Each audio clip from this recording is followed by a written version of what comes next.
Hi friends, welcome back to Moni Spicy Kitchen. இன்னைக்கு நாம என்ன ரெசிபி பார்க்க போறோம்னா பாசிப்பருப்பு வச்சு ரொம்ப டேஸ்டியா நல்ல மெதுமெதுன்னு இருக்கக்கூடிய குழி பணியாரம் எப்படி செய்யலாம்னு நாங்க பார்க்க போறோம். இது ரொம்ப சிம்பிளா பண்ணலாம்.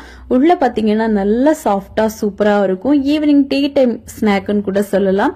முக்கியமா குழந்தைங்க பாத்தீங்க அப்படின்னா ரொம்ப விரும்பி சாப்பிடுவாங்க. இது செய்யறதும் பாத்தீங்கன்னா ரொம்ப சுலபமான வேலை தான். சட்டுன்னு நம்ம செஞ்சு முடிச்சிடலாம். சரி வாங்க இது எப்படி செய்யலாம் அப்படிங்கறத இப்ப நம்ம டீட்டெயிலா பாத்துடலாம். அதுக்கு முன்னாடி நம்ம சேனலுக்கு இப்பதான் ஃபர்ஸ்ட் டைமா வாரீங்கன்னா மறக்காம சப்ஸ்கிரைப் பண்ணிருங்க. அப்படியே கூட இருக்கக்கூடிய பெல் பட்டனையும் பிரஸ் பண்ணுங்க. அப்பதான் நான் போடக்கூடிய நியூ வீடியோஸ் உங்களுக்கு நோட்டிபிகேஷனா வரும். மறக்காம லைக் பண்ணுங்க, ஷேர் பண்ணுங்க. இப்ப வாங்க வீடியோக்குள்ள போய் இது எப்படி செய்யலாம் அப்படிங்கறத நம்ம டீட்டெயிலா பாத்துடலாம். ஃபர்ஸ்ட் இது பண்றதுக்காக ஒரு பவுல் எடுத்துட்டு இதுல சரியா 1 கப் அளவுக்கு பாசி பருப்பு எடுத்திருக்கேன். இது தோல் இல்லாத பாசி பருப்பு. நம்ம நார்மலா சாம்பார் அப்புறமா பருப்பு குழம்பு எல்லாம் வைக்கிறதுக்கு யூஸ் பண்ணுவோம். அதுதான் இதை 1ல இருந்து ஒரு 2 தண்ணி போல நல்லா வாஷ் பண்ணி எடுங்க. இதுல இருக்கக்கூடிய அழுக்கு தூசி எல்லாமே போயிடட்டும். இப்ப நம்ம நல்லா கழுவி எடுத்துட்டு வந்துட்டோம். இதுல இனிமே தண்ணி சேர்த்து ஒரு 2 மணி நேரத்துக்கு இதை கண்டிப்பா ஊற வைக்கணும். இது நல்லா ஊறி வரணும். அது ரொம்ப முக்கியம். அதனால ஒரு 2 மணி நேரத்துக்கு இதை நல்லா மூடி போட்டு ஊற விட்டுடலாம். இந்த டைம்ல நம்ம சர்க்கரை கரைச்சி எடுக்க போறோம். இதுக்காக அதே கப்ல 1 கப் அளவுக்கு சர்க்கரை எடுத்திருக்கேன். இதை துருவி சேர்த்திருக்கேன். நீங்க சர்க்கரைக்கு பதிலா நாட்டு சர்க்கரை எடுத்துக்கலாம், அப்புறமா கருப்பட்டி எடுத்துக்கலாம், எது வேணா எடுத்துக்கலாம். இதுல ஒரு 1/4 கப் போல தண்ணி சேர்த்து இதை நல்லா கரைச்சி எடுத்துக்க போறோம். பாகுபதம் எல்லாம் பார்க்க வேண்டாம். இந்த அளவுக்கு நல்லா கரைஞ்சா மட்டும் போதும். இப்ப இதை அப்படியே ஸ்டவ் ஆஃப் பண்ணிட்டு ஆற விடுங்க. இது ஆறட்டும். அப்புறமா 2 மணி நேரம் கழிச்சு நம்ம பாசி பருப்பை ஓபன் பண்ணி பாத்துடலாம். இப்ப பாருங்க பாசி பருப்பு நல்லா ஊறி வந்திருக்கு. இனிமே இதுல இருக்கக்கூடிய தண்ணி எல்லாமே நல்லா கம்ப்ளீட்டா வடிச்சு எடுத்துட்டு இதை நம்ம ஒரு மிக்ஸி ஜார்ல சேர்க்க போறோம். ஒரு மிக்ஸி ஜார் எடுத்துட்டா இதுல எல்லாத்தையுமே சேர்த்துக்கோங்க. தண்ணி எல்லாம் நல்லா வடிகட்டிருங்க. தண்ணியே இருக்கக்கூடாது. இப்ப எல்லாத்தையுமே நம்ம இதுக்குள்ள போட்டாச்சு. போட்டுட்டு இதுல பாத்துட்டீங்கன்னா நான் ஒரு 3 டேபிள் ஸ்பூன் போல அரிசி மாவு எடுத்திருக்கேன். இந்த மாதிரி அரிசி மாவு சேர்க்கும் போதுதான் இது நல்ல ஒரு டேஸ்ட் கொடுக்கும். அதுக்காக அரிசி மாவு இல்ல அப்படின்னா அதுக்கு பதிலா கோதுமை மாவும் போட்டுக்கலாம், மைதா மாவும் போட்டுக்கலாம். 3 டேபிள் ஸ்பூன் அளவுக்கு நீங்க கண்டிப்பா சேர்க்கணும். சேர்த்துட்டு வாசனைக்காக ஏலக்காய் சேர்த்திருக்கேன், ஒரு 3 ஏலக்காய். அப்புறமா இதுல நம்ம ஆல்ரெடி நல்லா கரைச்சி வச்சிருந்தோம்ல சர்க்கரை, அதை நல்லா வடிகட்டி சேருங்க. இந்த மாதிரி வடிகட்டி சேர்க்கும் போதுதான் இதுல இருக்கக்கூடிய தூசி அழுக்கு எல்லாமே நம்மளுக்கு ரிமூவ் ஆயிரும். இப்ப பாருங்க வடிகட்டி சேர்த்துட்டோம். இனிமே இது அப்படியே நல்லா அரைச்சி எடுத்துட்டு வந்துடலாம். இப்போ ஒரு பவுல்ல நம்ம அரைச்சி எடுத்த பேஸ்ட அப்படியே எல்லாத்தையும் சேர்த்துருங்க. பாருங்க இந்த அளவுக்கு நல்ல நைஸா நம்ம அரைச்சி எடுக்கணும், ரொம்ப முக்கியம். இப்ப அரைச்சி எடுத்துட்டு மிக்ஸி ஜாரை அலசி ஒரு 1/2 கப் போல தண்ணியும் கூட சேர்த்திருக்கேன். சேர்த்துட்டு நல்லா கலந்து விடுங்க. இதோட பக்குவம் அப்படிங்கறது பாத்தீங்கன்னா தோசை மாவு பதத்துக்கு இருக்கணும். அதனால நம்ம தண்ணி சேர்த்திருக்கோம். தேவைப்பட்டா நம்ம அப்புறமா கொஞ்சம் கூட தண்ணி சேர்த்துக்கலாம்.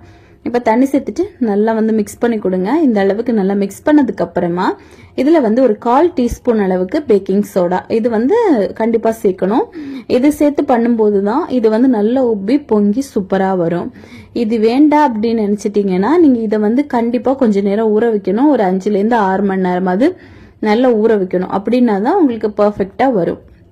இப்ப பாருங்க நம்ம நல்லா பேட்டர் ரெடி பண்ணி எடுத்துட்டோம். இனிமே இதை அப்படியே மூடி போட்டு ஒரு 1/2 மணி நேரம் அப்படியே விட்டுறலாம். 1/2 மணி நேரம் கழிச்சு இப்போ ஓபன் பண்ணலாம். இப்ப பாருங்க ஒரு 1/2 மணி நேரம் ஆயிடுச்சு. கொஞ்சம் மாவு நல்லா புளிச்சு ஊறி இருக்கும். இனிமே இதை நம்ம குழிப்பணியாரக்கல்ல ஊத்தி எடுத்துட வேண்டியதான். கொஞ்சம் மாவு கெட்டியா இருக்கிற மாதிரி இருந்தனால நான் ஒரு 1/4 கப் போல தண்ணி சேர்த்திருக்கேன். இது தோசை மாவு பதத்துக்கு தான் இருக்கணும். அப்பதான் நம்மளுக்கு சூப்பரா வரும். பாருங்க இந்த மாதிரி இருக்கணும்.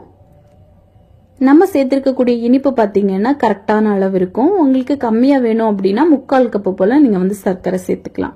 இப்ப ஃபர்ஸ்ட் குழிப்பணியாரக்கல்ல நல்லா சூடு பண்ணிட்டு இதுல நான் தேங்காய் எண்ணெய் தான் சேர்த்திருக்கேன். நீங்க நெய் வேணும்னா கூட சேர்த்துக்கலாம். நம்ம பகுதி அளவுக்கு எண்ணெய் சேர்க்கணும். அப்புறமா நம்ம மாவு விட்டுடலாம். மாவு பார்த்துட்டீங்க அப்படின்னா 3/4 பாகம் இருக்கிறபடி ஊத்திக்கோங்க.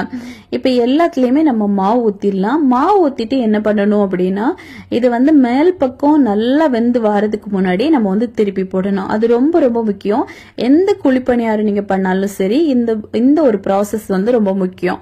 ஏன் அப்படின்னா நம்ம நல்லா மேல் பக்கம் வேக விட்டுட்டோம் அப்படின்னா திருப்பி போடும்போது அது நல்லா உப்பி வராது. அதனாலதான் இந்த பாசிப்பருப்பு குழிப்பணியாரத்தை பொறுத்தவரை இது சீக்கிரமாவே கலர் சேஞ்ச் ஆக ஆரம்பிக்கும். அதனால லோ ஃபிளேம்ல தான் வச்சு நம்ம கண்டிப்பா வேக வைக்கணும்.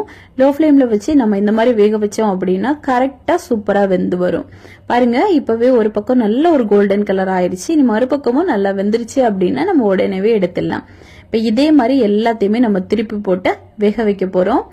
நம்ம தேங்காய் எண்ணெயில பண்ணும்போது நல்ல வாசனையா சூப்பரா இருக்கும். அதை விடையும் நெய் ரொம்ப நல்லா இருக்கும். நீங்க நெய் யூஸ் பண்ணி கூட பண்ணலாம். இப்ப பாருங்க, நம்ம எல்லாத்தையுமே திருப்பி திருப்பி போட்டு வேக விட்டுட்டோம். இப்ப ரெண்டு பக்கமும் நல்ல இந்த மாதிரி கலர் சேஞ்ச் ஆனதுக்கு அப்புறமா நம்ம எண்ணெயை நல்லா வடிச்சிட்டு வெளியே எடுத்துக்கலாம். இப்ப இதே மாதிரி எல்லாத்தையுமே நம்ம வெளியே எடுத்துடலாம். பாருங்க எவ்வளவு சூப்பரா ரெடியா இருக்குன்னு. இதே மாதிரி இப்ப நம்ம ஒவ்வொரு பேட்சா போட்டு நல்லா ஃப்ரை பண்ணி எடுத்துக்க போறோம். ஒரு பேட்ச்ல கிட்டத்தட்ட ஒரு 12 பணியாரங்கள் கிடைச்சிருக்கு. அந்த விகிதத்துல நம்ம பார்த்தோம் அப்படின்னா 3 பேட்ச் நான் போட்டு எடுத்திருக்கேன். மொத்தமா 36 நம்மளுக்கு பணியாரம் கிடைச்சிருக்கு. இந்த ஒரு கப்பு பாசிப்பருப்புக்கு உங்களுக்கு அதுக்கேத்தபடி கூட குறைய வேணும் அப்படின்னா நீங்க தேவையான அளவுக்கு போட்டு செய்யலாம். பாருங்க எவ்வளவு சூப்பரா ரெடியா இருக்குன்னு. ஒன்னும் அவ்வளவு டேஸ்டியா இருக்கும். இது வெளிப்பக்கம் ரொம்ப முறுமுறுப்பா இருக்கும் அப்படின்னு எல்லாம் சொல்ல முடியாது. கொஞ்சம் முறுமுறுப்பா இருக்கும். உள்ள நல்லா சாஃப்டா சூப்பரா இருக்கும். ஒன்னு சாப்பிட்டோம் அப்படின்னாலே மறுபடியும் சாப்பிடணும்னு தோணும். அவ்வளோ ஒரு டேஸ்டியான ஸ்வீட் ரெசிபின்னு கூட சொல்லலாம். குழந்தைங்களுக்கு எல்லாம் ரொம்ப ரொம்ப பிடிக்கும். அவங்களுக்கு இந்த மாதிரி நீங்க ஹெல்த்தியா கூட செஞ்சு கொடுக்கலாம்.